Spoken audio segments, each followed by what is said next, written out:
Welcome, dear traveler, to a journey through time. Tonight, we will drift with the Vikings, sailing calm seas under silver moons, hearing their stories and feeling their world unfold around us. This is not just history. It is a lullaby of the past, a gentle tide to carry you toward rest. If you enjoy peaceful storytelling and wish to explore more quiet adventures like this, I invite you to subscribe to our channel, leave a like, and share your thoughts in the comments. Your support helps us bring you more journeys to dream with. Now, close your eyes, take a slow breath, and let us begin. The Vikings, a name that invokes images of warriors on longships raiding distant shores, were much more than fierce fighters. They were also traders, explorers, and settlers, forging a path that stretched from the cold fjords of Scandinavia to the warm shores of the Mediterranean. Their world was shaped by harsh winters, vast forests, and rugged mountains that built resilience and courage into their very being. The Viking era, which began around the late 8th century, was not an isolated moment in history, but rather the beginning of a long journey for the Norse people. Life was intertwined with nature, the land, and the sea. For many, survival depended on fishing, farming, and trading goods with neighboring peoples. However, these seafaring people were driven by an adventurous spirit, constantly seeking new lands and opportunities. In the villages along the coasts of Norway, Sweden, and Denmark, life was simple yet demanding. Wooden houses with thatched roofs dotted the landscape, and families lived close to one another. The dark, cold winters would push them to rely on their close-knit communities, while the brief, intense summers were a time for hard work in the fields. In this world, every person had a role, whether they were tending to the animals, cultivating crops, crafting weapons, or weaving clothes. Yet, there was always a hunger for something more, for something beyond the shores of Scandinavia.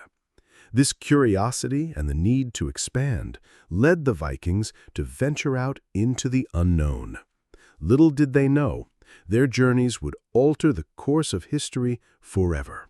For the Vikings, the sea was not merely a barrier, it was a living pathway that carried them to new worlds.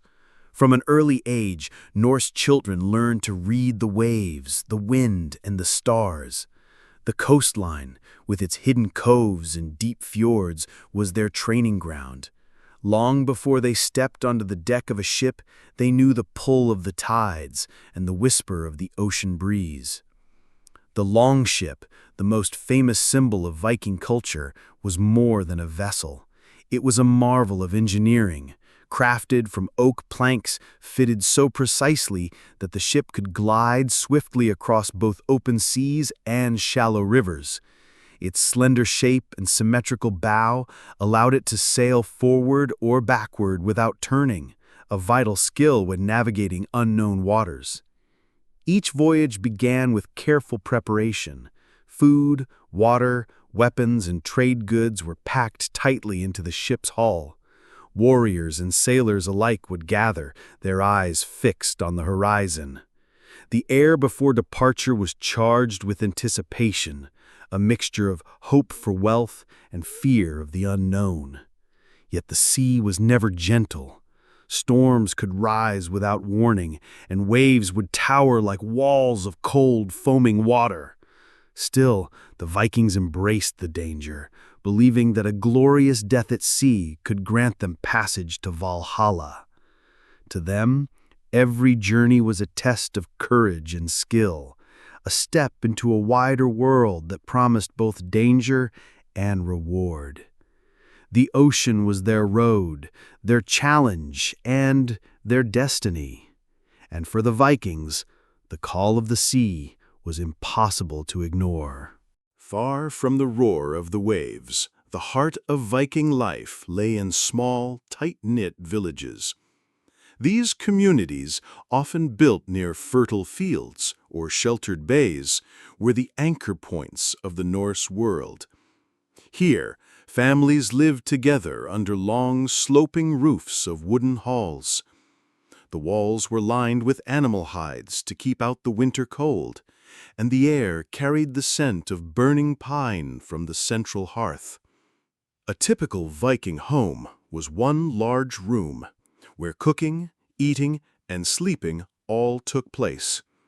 The fire in the center provided warmth and light, while also serving as the heart of the household.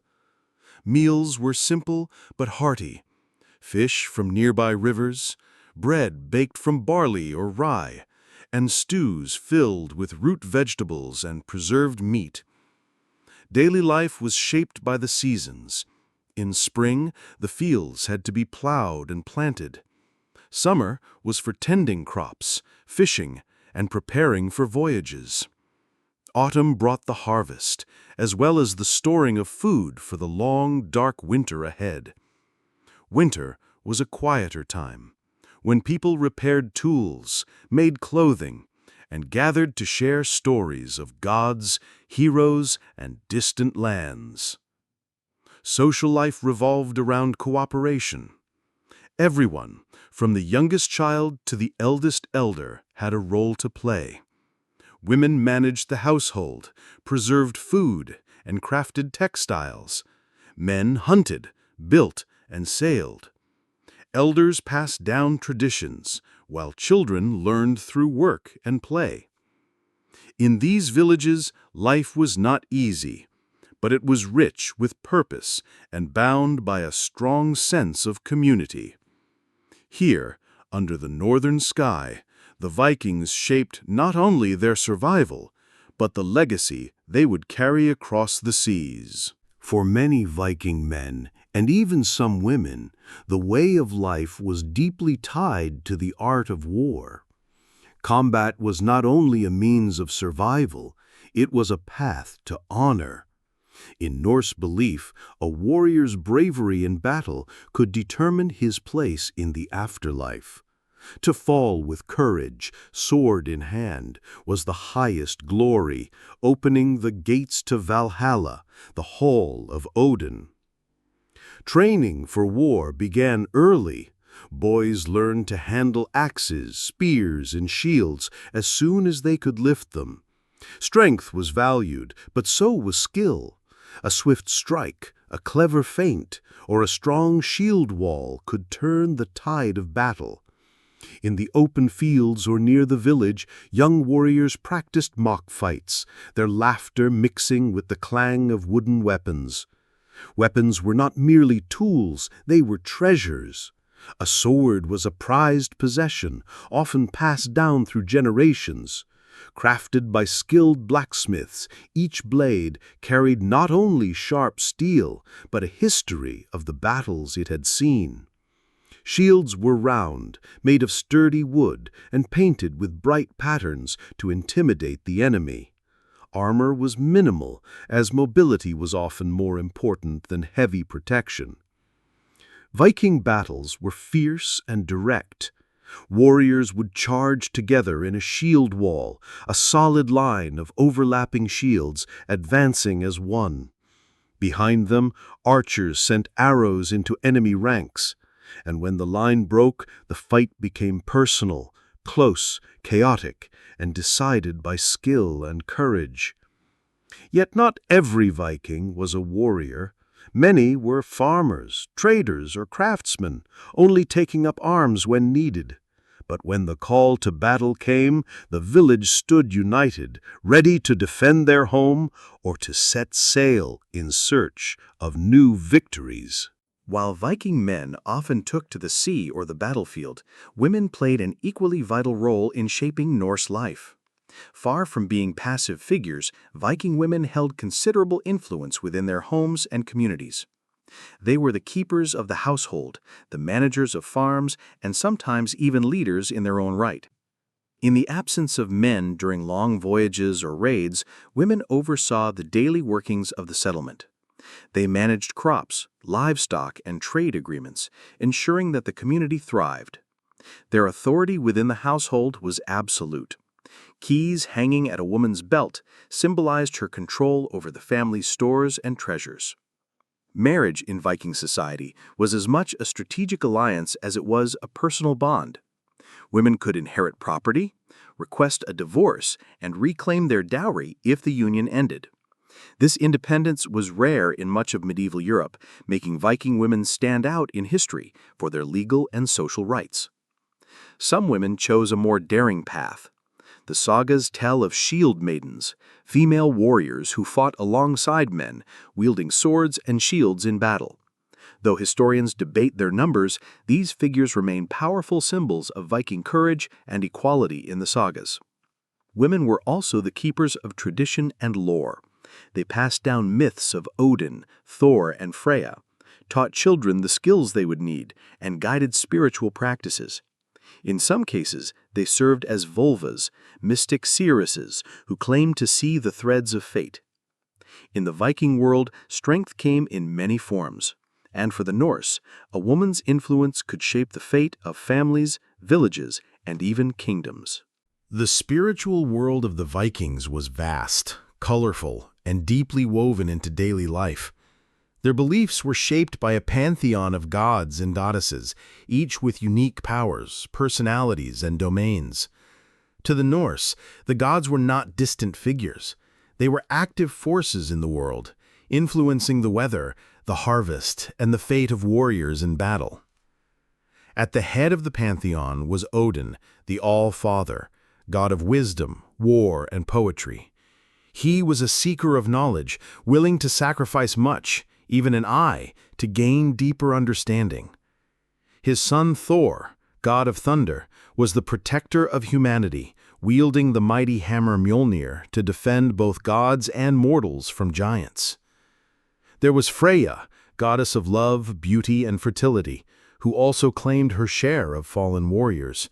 And then Loki, the trickster, a figure of chaos and cunning whose schemes often brought both trouble and unexpected solutions. The Vikings believed the universe was structured in 9 realms, connected by the great ash tree Yggdrasil. Midgard, the world of humans, lay at its center. Above it was Asgard, home of the gods, and far below was Hel, the realm of the dead. Religious practices often took place in the open air, near sacred groves or by ancient stones. Offerings of food, weapons, and animals were made to gain the favor of the gods. Large feasts, known as bloats, were held to honor deities and ensure good fortune for the coming season. Their myths also spoke of Ragnarok, the prophesied end of the world, when gods and giants would clash, the earth would sink into the sea, and a new world would rise from the ashes. For the Vikings, this story was not only a warning of doom, but a reminder of the cycles of death and rebirth.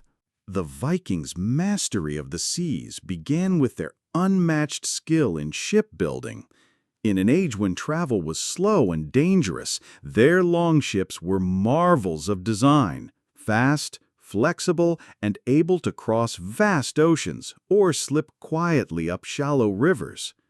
These vessels were more than tools of war.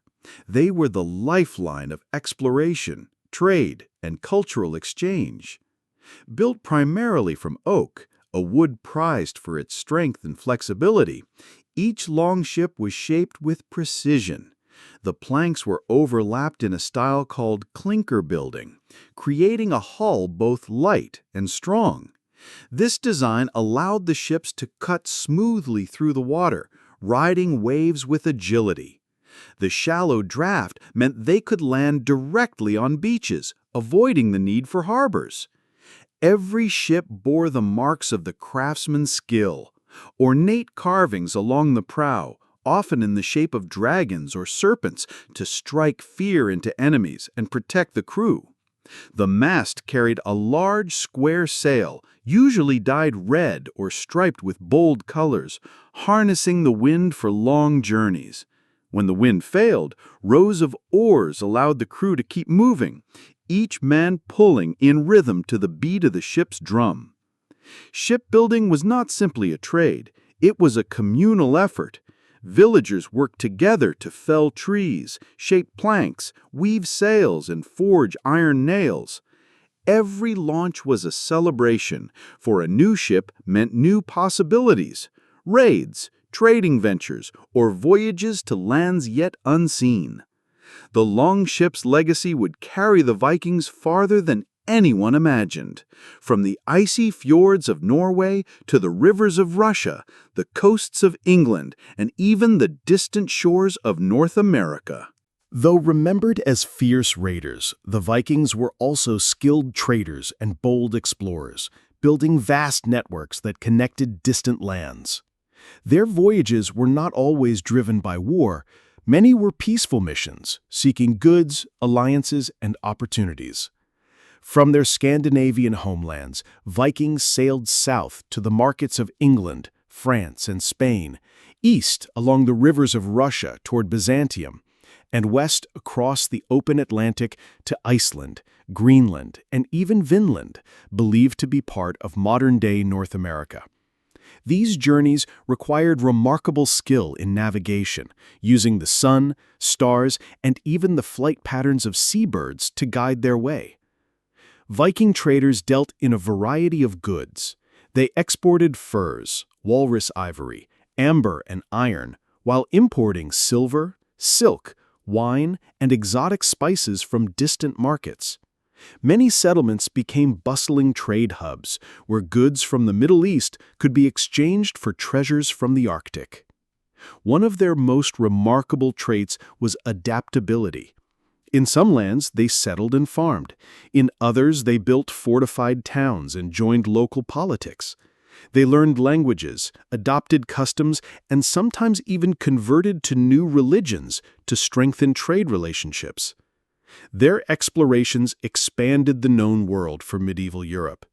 They mapped coastlines, discovered new routes, and forged connections between cultures separated by thousands of miles. In doing so, the Vikings became not just warriors of the sea, but ambassadors of commerce and cultural exchange. The same ships that carried warriors to battle also carried traders to new friendships, and it was this dual nature that allowed the Viking world to thrive far beyond the icy fjords of Scandinavia. Despite their fame as seafarers, most Vikings were farmers at heart. Life in Scandinavia depended heavily on the land, and the rhythm of the seasons dictated their work. Long before setting sail, many Viking warriors spent the warmer months tending to crops, caring for livestock, and storing provisions for the harsh winter ahead. The land was often rugged and stony, but the Vikings made the most of it. Barley, rye, and oats were the primary grains, used to make bread, porridge, and ale. Cabbage, beans, and root vegetables, such as turnips and carrots, grew in small plots near the home. Livestock, sheep, goats, cattle, and pigs provided meat, milk, and wool, while chickens offered a steady supply of eggs. Fishing was essential, with rivers, lakes, and coastal waters providing herring, cod, and salmon. Preservation methods like drying, smoking, and salting ensured a supply of food throughout the long, dark winters. Hunting added variety to the diet, with deer, elk, and wild boar occasionally gracing the feast table. Meals were simple but nourishing. Bread was baked on flat stones, stews simmered in iron pots over the hearth, and ale or mead was served in wooden cups. Feasts were special occasions, often held after successful harvests or raids, with roasted meats, honeyed drinks, music, and storytelling filling the great halls. Food was more than sustenance, it was a bond. Sharing a meal reinforced community ties, and generosity at the table was seen as a mark of honor. Even in times of scarcity, guests were welcomed and offered whatever the household could spare. Through farming, fishing, and foraging, the Vikings ensured not just survival, but a life rooted in the gifts of their land and sea. Viking clothing was both practical and expressive, reflecting the harsh climate of Scandinavia and the craftsmanship of its people. Made from wool, linen, and animal hides, their garments were designed to keep them warm in icy winters and comfortable during the milder summer months. Men typically wore tunics that reached the knees, belted at the waist, with trousers or leggings underneath. Women wore long dresses or gowns, often layered with aprons secured by distinctive oval brooches at the shoulders. Both men and women wore cloaks, fastened with pins, which could be drawn tightly against the cold wind. Colors were not just for the wealthy. Vikings used natural dyes from plants, bark, and minerals to produce shades of red, yellow, green, and blue. Wealthier individuals could afford brighter and more complex patterns, while ordinary folk favored simpler designs. Clothing often displayed decorative stitching, showing pride in even the most functional garments. Shoes were made of soft leather, stitched by hand, and designed to be flexible for walking on uneven ground. In colder months, they stuffed them with wool or fur for warmth. Jewelry was common, from simple bronze rings to intricate silver necklaces and bracelets. These items were not only decorative, but often served as displays of status and wealth. Beyond clothing, Viking craftsmanship extended to tools, weapons, and household items.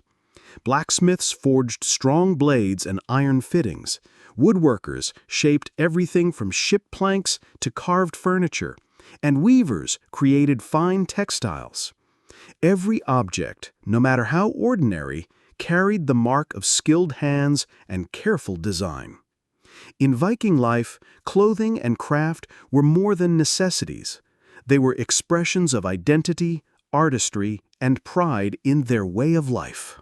Viking society was carefully structured, with each person's place defined by birth, wealth, and skill.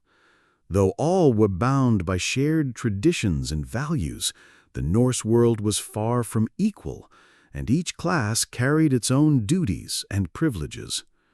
At the top were the jarls, noble leaders who held land, commanded warriors, and often advised or served as kings. Jarls were wealthy and influential, presiding over feasts, settling disputes, and leading raids or trading missions. Their wealth came from both the land they controlled and the treasures brought back from distant voyages. Beneath them were the carls, free farmers, craftsmen, and traders. This was the largest class in Viking society. Carls could own land, bear arms, and participate in community decisions. They were the backbone of the Norse world, working the fields, building ships, and sailing to trade or explore. Many carls also joined raiding expeditions to improve their fortunes. At the bottom of the social order were the thralls, slaves often captured in raids or born into servitude. Thralls worked the hardest tasks, tending fields, caring for animals, and maintaining households. While their lives were restricted, some could eventually earn or buy their freedom, becoming part of the free class. This hierarchy was maintained through the Thing, a public assembly where free men gathered to make laws, resolve disputes, and decide matters of war and peace. The Thing was not only a political institution, but a symbol of the Viking belief in community decision-making. While the divisions between classes were clear, they were not unchangeable. Courage in battle, skill in trade, or success in exploration could raise a man's status, proving that in the Viking world, fortune favored the bold. In the Viking world, law and order were not imposed by distant rulers, but upheld by the people themselves through the Thing, a public assembly where free men gathered to decide matters of justice, trade, and governance.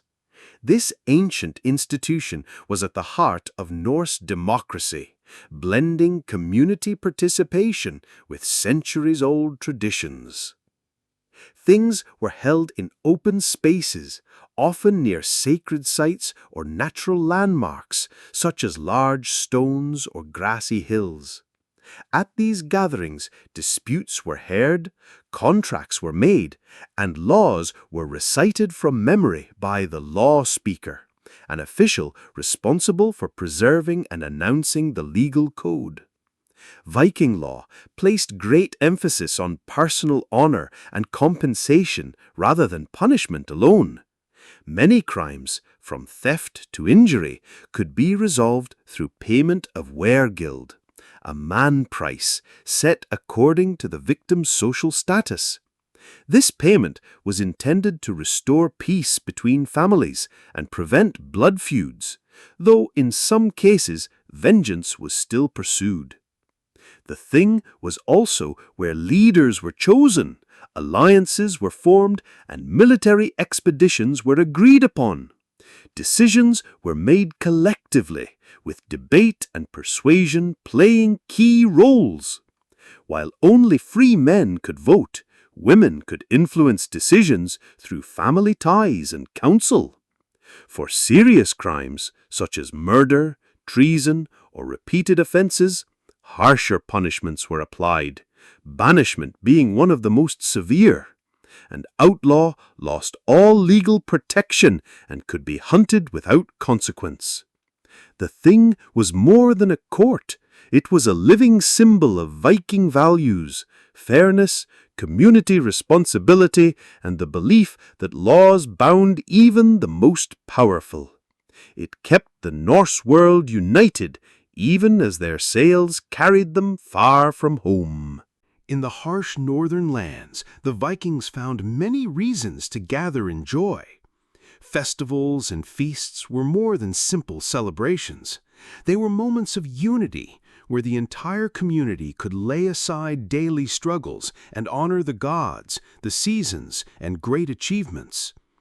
The most important festivals often aligned with the turning of the seasons.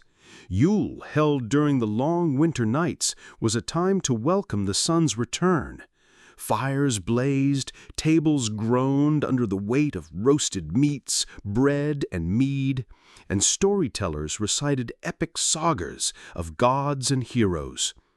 In summer, the midsummer feast celebrated fertility and prosperity, with dancing, music, and offerings to ensure good harvests. Feasts could also mark personal milestones, victories in battle, the launch of a new ship, weddings, or the return from a long voyage. These gatherings took place in the Mead Hall, a large communal building at the heart of the village. Long wooden tables stretched the length of the hall, where food and drink were shared freely among friends, family, and guests. Hospitality was sacred in Viking culture. Even a stranger arriving at the door during a feast would be welcomed, given food and drink before being asked his name or purpose. Such generosity strengthened bonds within and between communities. Music, poetry, and contests filled the air. Skalds, Viking poets, recited verses that immortalized great deeds, while games of strength and skill tested friendly rivalries. For these hours or days, laughter and warmth replaced the cold winds outside. Festivals and feasts were more than pleasure. They were an affirmation of life, a reminder that even in a world of danger and uncertainty, the Vikings knew how to celebrate their shared journey under the northern sky. In the late 8th century, the Vikings turned their gaze westward toward the British Isles. At first, their visits came as sudden, terrifying raids, swift attacks on coastal monasteries and settlements. The famous raid on Lindisfarne in 793 marked the beginning of this era, shocking Christian Europe and earning the Norsemen their fearsome reputation. The longships gave the Vikings a decisive advantage. They could appear without warning, strike quickly, and vanish before local forces could respond. Monasteries were especially tempting targets, as they held gold, silver, and precious manuscripts, often guarded only by monks. Yet these early raids were only the beginning of a much deeper connection. Over time, the Vikings began to settle. They established farming communities, built trading towns, and integrated with local populations. In England, large swaths of territory came under Norse control, known as the Danelaw, where Viking customs, laws, and language blended with those of the Anglo-Saxons. In Ireland, the Norse founded key port cities such as Dublin, turning them into hubs of trade, linking the British Isles to Scandinavia, the European continent, and beyond. In Scotland, they settled the Orkney and Shetland Islands, as well as parts of the mainland, leaving a cultural imprint still visible today. While some interactions were violent, others were marked by cooperation, intermarriage, and the sharing of skills and ideas. The Viking presence in the British Isles reshaped local economies, politics, and even language, with many Old Norse words becoming part of English. By the time the Viking Age waned, their influence had woven itself deeply into the fabric of the British Isles, a legacy born from both the sword and the plow. While the British Isles felt the brunt of early Viking raids, the coasts and rivers of France soon experienced the same relentless energy. In the 9th century, Viking longships began sailing up the Seine, the Loire, and other great rivers, striking deep into the heart of the Frankish kingdom.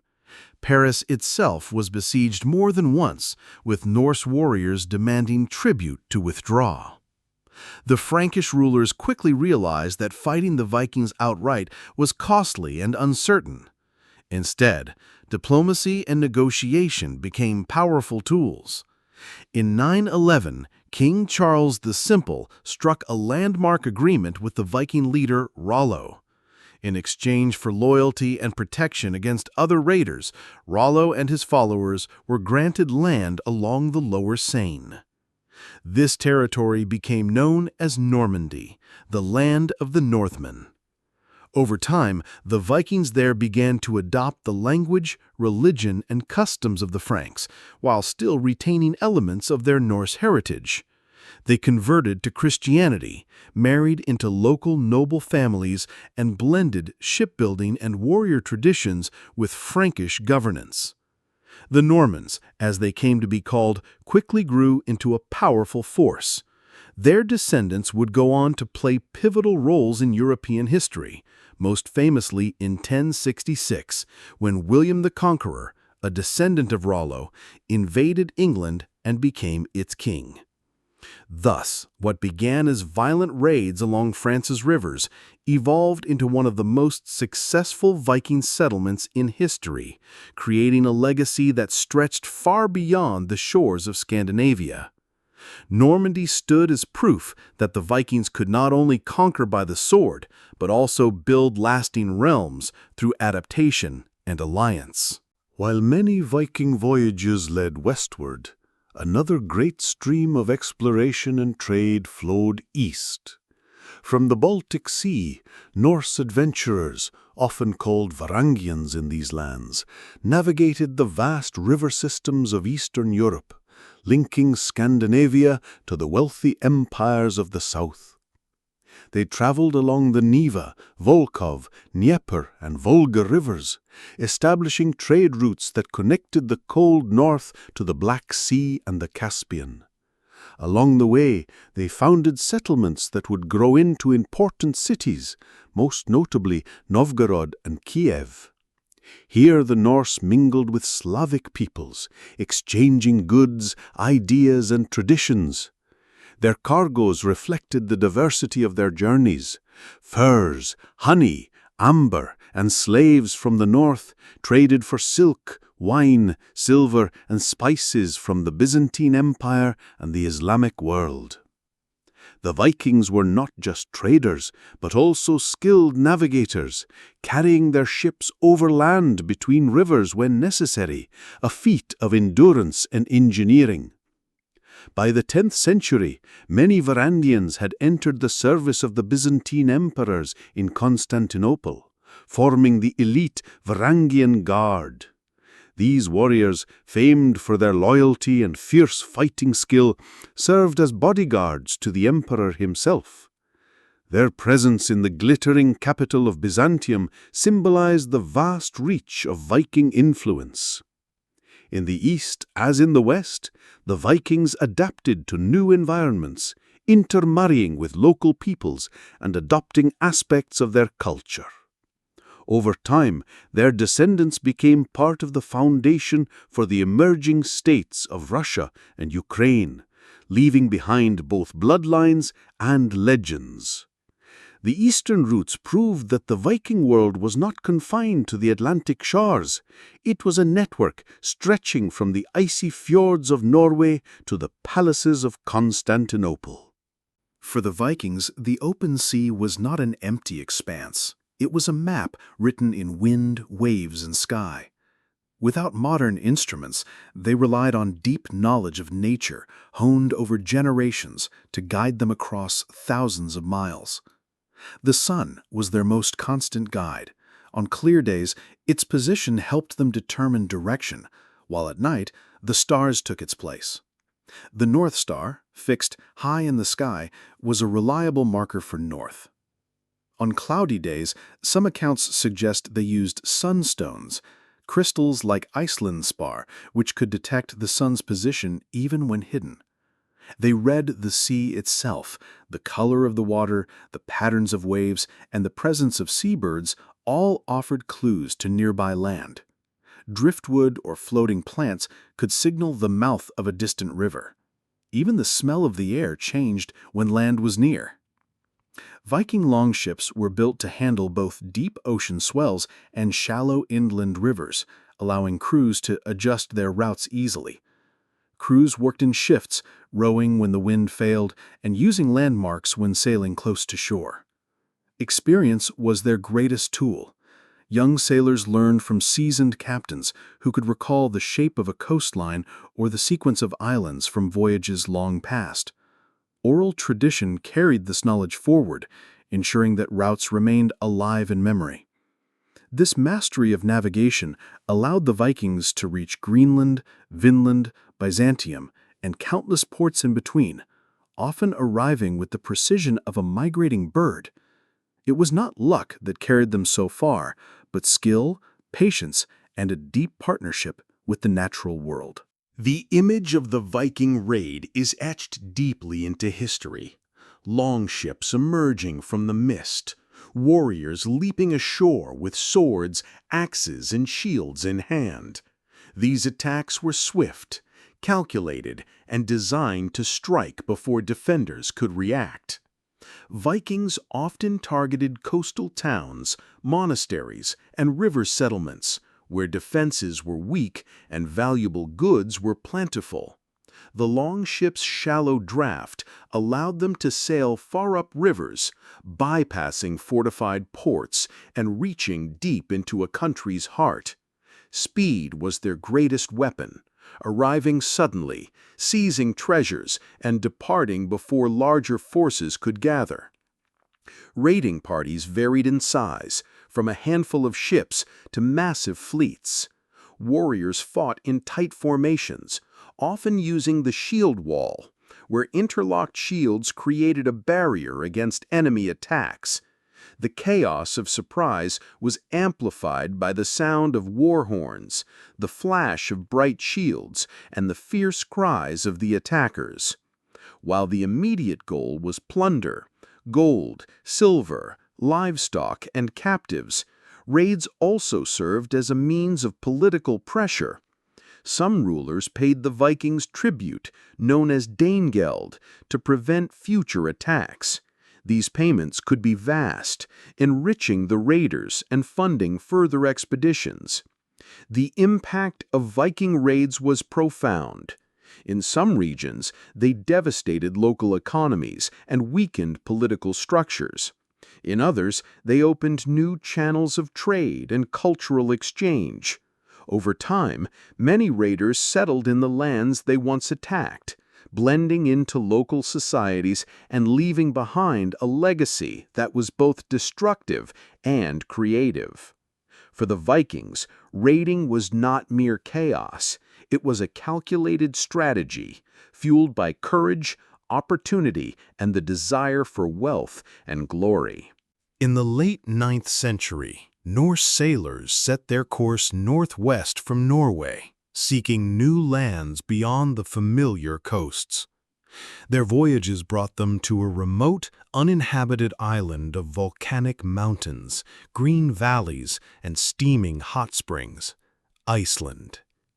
The first settlers were often farmers, escaping overcrowding or seeking independence from the rule of emerging Norwegian kings. They arrived with livestock, tools, seeds, and the traditions of their homelands, ready to shape this wild new land into a home.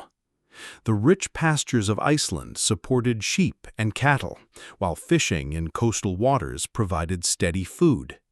But life here required adaptation. Winters were long and dark, and volcanic soil demanded careful farming. The settlers built turf houses, structures with thick, grass-covered walls that insulated against the cold.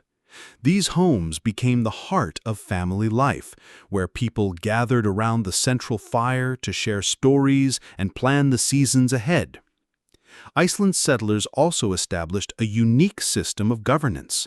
In 930 AD, they formed the Althing, one of the world's earliest parliaments, where chieftains and free men met each summer to resolve disputes, create laws, and strengthen communal bonds. This gathering was as much social as political, blending serious decision-making with trade, feasting, and storytelling. Over time, Iceland became a hub for Norse culture, preserving sagas, myths, and histories that might have otherwise been lost. Its isolation kept many traditions intact, while its environment shaped a people who valued resilience, cooperation, and independence. The settlement of Iceland was more than an act of exploration. It was the planting of Norse roots in one of the most remote corners of the world. By the end of the 10th century, the Viking hunger for exploration had carried them beyond Iceland, to a place far harsher and more remote, Greenland. The journey was led by Eric the Red, a Norwegian-born explorer exiled from Iceland for a violent feud. In search of a new beginning, he sailed west and found a rugged coastline of icy mountains, deep fjords, and narrow strips of green pasture. Greenland's name was a deliberate choice. Eric hoped the promise of Greenland would attract settlers, and indeed, a small wave of Norse families followed him. They established two main settlements along the southwestern coast, where the warmer currents allowed for limited farming. Sheep, goats, and cattle grazed in the short summers, while seals, fish, and caribou provided vital winter food. Life here was a constant struggle against the elements. Winters were brutally cold, and growing seasons were short. The settlers relied heavily on trade with Iceland and Norway for timber, iron, and luxury goods. In exchange, they offered walrus ivory, furs, and even polar bear hides, treasures from the Arctic frontier. Despite the challenges, Greenland's Norse communities endured for centuries, bound together by their faith, traditions, and stubborn resilience. Churches rose from the rocky ground, and ships continued to connect this isolated outpost with the wider Norse world. Yet, Greenland was truly the edge of the known world for the Vikings. Beyond its western horizon lay mystery, lands hinted at in sailors' tales, places where forests grew thick and rivers ran rich with fish. Those whispers would soon lead the Norse on a bold journey into North America. Around the year 1000 AD, Norse sailors pushed beyond Greenland, driven by curiosity, ambition, and the promise of fertile land. Among them was Leif Erikson, son of Eric the Red, who set sail westward, following the tales of a merchant named Bjarni Harjofsson, who had glimpsed unknown shores. After days at sea, Leif's crew spotted land unlike anything in Greenland, rolling forests, mild weather, and an abundance of game. They named it Vinland, a term meaning wineland or meadowland, possibly in reference to the wild grapes they claimed to find, or simply the richness of its meadows.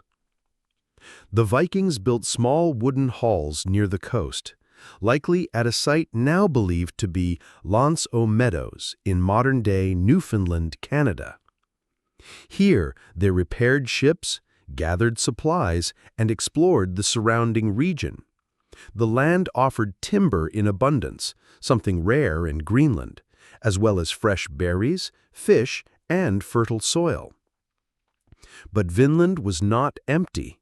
The Norse encountered the indigenous peoples of the region, whom they called Skrælings, and their early interactions ranged from cautious trade to violent conflict. While the Vikings were skilled warriors, they were few in number and far from their strongholds. Sustaining a permanent settlement proved impossible in the face of isolation, tension with locals, and the difficulty of resupply. After only a few years, the Norse withdrew, sailing back to Greenland and Iceland. Still, the voyage marked the first known European presence in North America, centuries before Columbus. For the Vikings, Vinland became a place of legend, remembered in sagas as a distant, bountiful shore at the edge of the world. The true power of the Vikings lay not only in their bravery, but in their ships. These vessels were marvels of craftsmanship, blending speed, strength, and shallow draft to navigate both open seas and narrow rivers. Known as longships for their slender shape, they were the backbone of Viking exploration, trade, and warfare. Built from oak planks overlapped in the clinker style, the hulls flexed with the waves, making them remarkably seaworthy. A single square sail of wool, dyed in earthy reds or bold stripes, caught the wind, while a crew of oarsmen could power the ship when the breeze failed. Their shallow keels allowed them to sail upriver and land directly on a beach, an advantage in raids and quick escapes. Different types of ships served different purposes. The Drakkar, or dragon ship, carried warriors across the sea, its prow carved into fearsome animal heads meant to intimidate enemies and ward off spirits. The Knar, a broader merchant vessel, hauled goods, furs, timber, amber, and slaves between ports from Scandinavia to Byzantium. A well-trained crew could row in perfect rhythm, guided by the beat of a drum or the chant of a steersman. Life aboard was cramped and exposed to the elements, but the bond between sailors was strong, forged in salt spray and the shared trust that their vessel would carry them safely home. These ships were more than tools. They were symbols of freedom, adventure, and Norse identity. Wherever a Viking sail appeared on horizon, it brought both fear and wonder, for it meant that the reach of the Norse was far greater than the boundaries of their homeland. The Vikings were more than seafarers. They were feared warriors whose skill and battle became legendary across Europe. Their weapons were not only tools of war, but also symbols of honor, status, and personal pride. A warrior's arms often accompanied him to the grave, ensuring he could fight in the next world. The sword was the most prized weapon, forged with painstaking care from iron and steel. Its double-edged blade could be plain or intricately decorated with runes and patterns, while its hilt often bore designs of animals or knots. Yet swords were costly, and many warriors relied on the axe, a versatile weapon that could split shields as easily as firewood. Spears were perhaps the most common armament, used for both thrusting and throwing. Shields, round and made of wood with an iron boss at the center, were essential for defense. They could lock together in a shield wall, creating a barrier against enemy charges. Helmets were usually simple and conical, offering protection without restricting vision, though the iconic horned helmet is a modern myth. Viking warfare was swift and strategic. Raids depended on speed, surprise, and the ability to strike deep inland via rivers. In larger battles, discipline and formations played a key role. Their ferocity often came as much from psychological impact as from sheer force. Villages would surrender rather than face a Viking assault. Beyond brute strength, their adaptability made them formidable. A Viking could fight on land or sea, in tight forest paths or open fields, adjusting tactics to the terrain. This flexibility, combined with their unmatched mobility, ensured their reputation as one of the medieval world's most feared fighting forces. The spiritual world of the Vikings was vast and alive with gods, spirits, and unseen forces. Rooted in the old Norse belief system, their religion shaped every part of life, from daily tasks to the way they faced death. It was a faith without a single holy book, passed down through storytelling, song, and ritual. At the heart of their pantheon stood Odin, the All-Father, god of wisdom, poetry, and war. He sacrificed an eye for knowledge and hung from the world tree, Yggdrasil, to gain the secrets of the runes. Thor, god of thunder, wielded his mighty hammer Mjolnir to protect gods and humans alike from giants. Freya, goddess of love, beauty, and battle, received half of the slain warriors into her hall, while Loki, the trickster, stirred chaos and change. The Vikings believed the cosmos was held together by Yggdrasil, an immense ash tree whose roots and branches connected 9 realms, from Asgard, home of the gods, to Midgard, the human world, and Hel, the land of the dead. Life and death were part of a great cycle, with the final destiny of the world foretold in Ragnarok, the prophesied end-time battle where gods and giants would clash. For warriors, the afterlife held 2 possibilities: Valhalla, Odin's hall for the bravest fighters, where endless feasting and training prepared them for Ragnarok, or Folkvanger, Freya's peaceful field. Common folk might journey to Hel, a realm not of punishment, but of rest and quiet. Religion was deeply woven into daily life. Offerings were made for safe voyages, good harvests, and victory in battle. Festivals celebrated the changing seasons, honoring gods with feasts, songs, and sacrifices.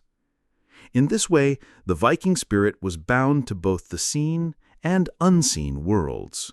The Vikings did not simply write, they carved meaning into wood, bone, and stone, using a script called runes.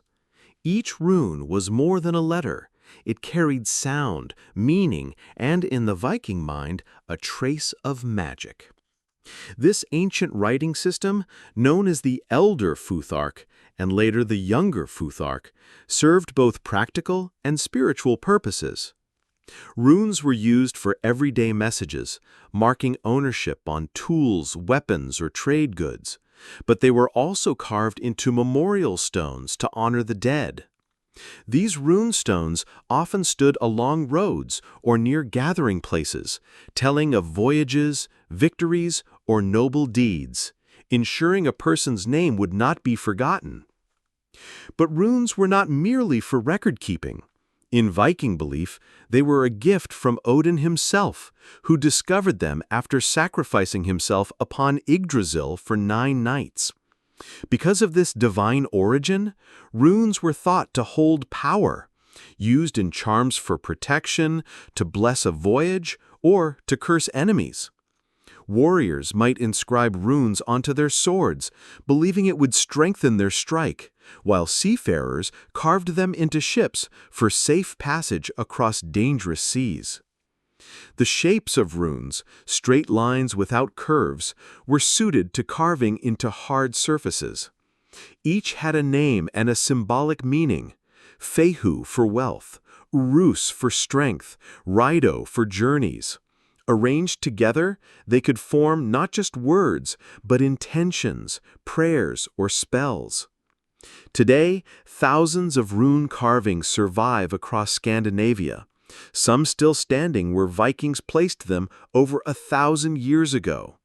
They speak to us across the centuries, telling of lives lived, battles fought, and beliefs that shaped a people who saw writing as a bridge between the mortal and the divine.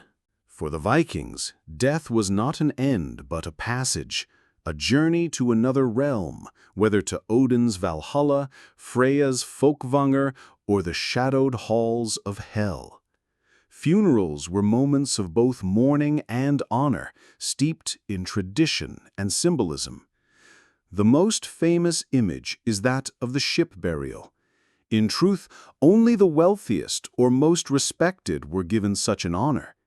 The deceased was placed in a boat or ship-shaped mound, surrounded by possessions they might need in the afterlife: weapons, tools, food, and sometimes even sacrificed animals. In rare accounts, human attendants were included, believed to accompany the person into the next world. Sometimes the vessel was set afloat and set alight, flames consuming wood and sail until it vanished into the horizon. Other times, the ship was buried under layers of earth and stone, creating a lasting monument. For those without ships, creation or burial in the ground was more common, still accompanied by goods and rituals. Priests, known as Gothar, or family elders, might lead the ceremony, offering prayers to guide the soul's voyage. Music, feasting, and storytelling often followed. Friends and kin would recount the deeds of the departed, ensuring their name lived on in memory. Death was not merely a loss, it was a call to remember the honor, courage, and bonds that shaped the Viking way of life. Even now, excavations of these graves reveal glimpses of that belief: a sword resting beside a warrior, a comb for grooming in the afterlife, a drinking horn to join the eternal feasts. In every detail, the Vikings prepared their dead not just to rest, but to continue the great journey beyond the mortal world. Despite their fearsome reputation, the Vikings lived by a strong moral and social code. Their world was not ruled solely by the sword, but by the Thing, a public assembly where free men gathered to settle disputes, pass laws, and uphold justice. These gatherings were open-air courts where the voices of the community shaped the rules they lived by. At the heart of Viking society was honor. A person's reputation was their most precious possession, earned through courage, reliability, and loyalty to kin and comrades. An insult or betrayal could tarnish this honor, sometimes leading to feuds that lasted generations. To resolve such conflicts, the Thing offered a path of negotiation and compensation, often in the form of wergild, or man price, a payment to atone for injury or death. Loyalty to family and clan was absolute. Oaths sworn before witnesses carried binding force, and breaking one was among the gravest offenses. Alliances between chieftains, sealed with gifts and promises, were as strong as blood ties. Justice was not always gentle. Outlaws, those cast out of society, lost all legal protection and could be killed without consequence. Yet even these harsh measures reinforced the order the Vikings valued. Everyone knew the boundaries, and respect for law kept the community strong. The code of honor also extended to hospitality. Strangers arriving at a hall were to be welcomed, offered food and drink before their business was asked. In a world of unpredictable seas and dangerous roads, such customs could mean the difference between life and death. Through law, loyalty, and honor, the Vikings balanced their fierce independence with the unity needed to survive in a challenging and often hostile world. In the long winter nights of the north, when storms howled beyond the walls and snow drifted deep across the land, the Vikings turned to music and storytelling to keep their spirits alive. These moments, gathered around the hearth's warm glow, were as vital to their culture as battle or trade. The sound of the lyre or the tegelharpa, a bowed stringed instrument, would fill the hall, its notes weaving between the crackle of the fire. Rhythmic drums and simple flutes joined in, their tones echoing the beat of the human heart. Music was not just entertainment. It was a thread connecting the people to their gods, their ancestors, and each other. Storytelling was an art held in the hands of the skalds, poets whose skill was revered. A skald could immortalize a chieftain's deeds, preserve the memory of a voyage, or inspire warriors before a raid. Their poems were rich with kennings, metaphorical phrases like whale road for the sea or battle sweat for blood, turning words into vivid pictures. These tales often blended history and myth. Heroes fought alongside gods, dragons guarded treasures, and worlds hung suspended from the branches of the cosmic tree, Yggdrasil. Listeners leaned closer, letting the sagas carry them far beyond the frozen fjords. Even everyday events could be transformed into verse, a way of ensuring that the ordinary was not forgotten. In this way, music and storytelling preserved more than facts. They kept alive the emotions, values, and dreams of the Norse people. For the Vikings, the song of the lyre and the voice of the skald were as enduring as the crash of the sea against the cliffs, echoing through generations. When the Viking Age came to a close in the 11th century, their sails no longer struck fear along the coasts of Europe. Yet the mark they left on the world was far from fading. Their legacy stretched across continents, woven into the cultures and histories of lands far beyond their northern fjords. In England, the Danelaw left behind place names, legal traditions, and even words that survive in the modern tongue, simple ones like sky, window, and husband. In Ireland, cities such as Dublin owed their founding and early growth to Norse merchants who turned riverbanks into bustling ports. Across Normandy, the descendants of Viking settlers became the Normans, who would in turn reshape Europe through conquest and governance. To the east, Viking traders and warriors, known as Varangians, sailed deep into the rivers of Russia, laying the foundations for cities like Novgorod and Kiev. Some would journey all the way to Constantinople, serving as the emperor's elite guard, their battle axes gleaming in the sun. The Norse spirit also left its imprint on exploration. Their daring voyages across the Atlantic paved the way for later explorers, proving that open seas could be crossed long before the age of sail. The sagas preserved the memory of Greenland and Vinland, keeping alive the idea that there were lands yet to be discovered. Their art, myths, and shipbuilding techniques inspired generations. Even today, the dragon-prowed longship is an enduring symbol of adventure and resilience, while Norse mythology continues to spark imagination in books, films, and stories. Though the era of the Viking warrior ended, their influence flowed quietly into the bloodstream of history, shaping language, trade, law, and legend, and ensuring that the North would never be forgotten. As the firelight fades and the last echoes of the sea's song drift into the night, the story of the Vikings comes to rest. No longer do their longships cut across the waves, nor do their oars beat like the steady drums of war. Yet in the quiet spaces of the northern world, in the whisper of pine forests, in the shimmer of the fjord's surface, they are still present. The Vikings were more than raiders. They were farmers who tilled stubborn soil, sailors who read the stars as easily as we read a page, and storytellers who carried entire worlds in their words. They embraced hardship with the same courage they embraced opportunity, seeing life as a voyage where storms and fair winds alike were to be met head-on. Their lives were woven from contrasts, fierce in battle, yet tender in the hearth's glow, deeply rooted in the land, yet endlessly drawn to the unknown horizon.